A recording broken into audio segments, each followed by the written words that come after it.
Huke, obviously, he's had a crazy season, and I would really like your input on this. I mean, obviously, you've been nose into every bit of Call of Duty throughout the entire season, so let's take it back towards the start of the season. He's with the Dallas Empire. Stage 1, what's your thought process from there to Stage 2?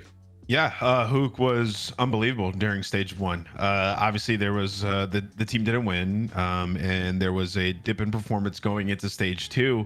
And Huke has always been the player who makes these rogue plays in the map, and sometimes it works out, sometimes it doesn't. I think in 5v5, he was able to hide a little bit because he can get away with that stuff, and you have 4 other players, especially players like Crim and Clay, who are doing, you know, the methodical, dirty work things in the map. And MW is also a more forgiving game for plays like that. So I think in stage 1, the game wasn't to the level that it is right now. So Huke was getting away with those things, right? Like in hardpoint, you could take more risks. As teams got better, they figure out how to play hardpoint. Their setups start to get stronger. The players start to individually get better.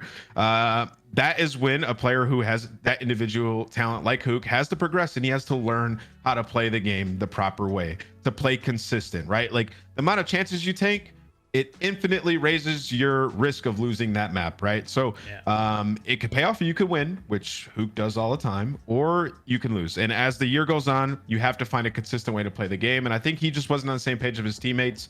You could see it in their gameplay.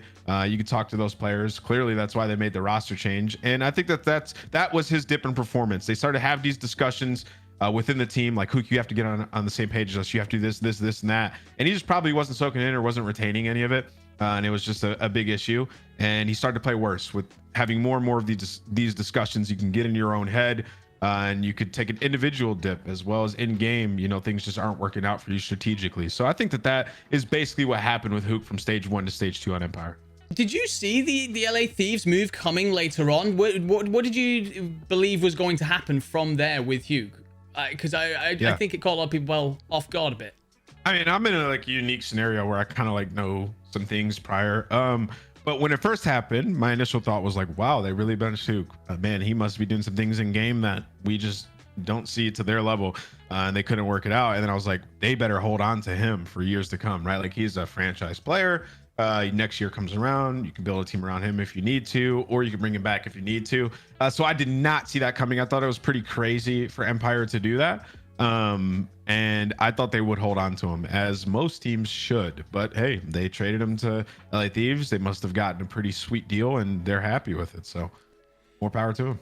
In terms of he goes into Thieves, obviously a huge deal, as we expect it to be, and all the hype and everything else. But from there, didn't really feel like it fit. Yeah. Well, you know, the management side of things at Thieves was pretty sloppy during this time. That was a bad decision.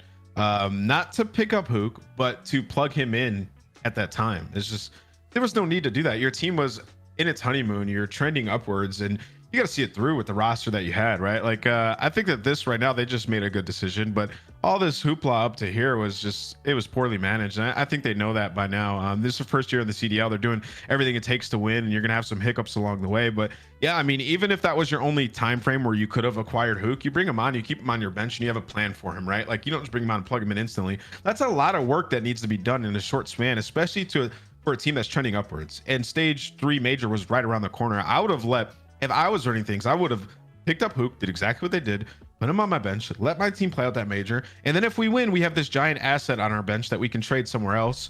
Or if we lose, then I would plug in Huke to start the next season and then practice and move on from there, which just seems like the sensible answer and strategy. I just think that they took a huge risk and let's plug in Huke and maybe we'll just absolutely dominate, which we've seen before in the history. You know, crazy roster changes for big name players doesn't always work out.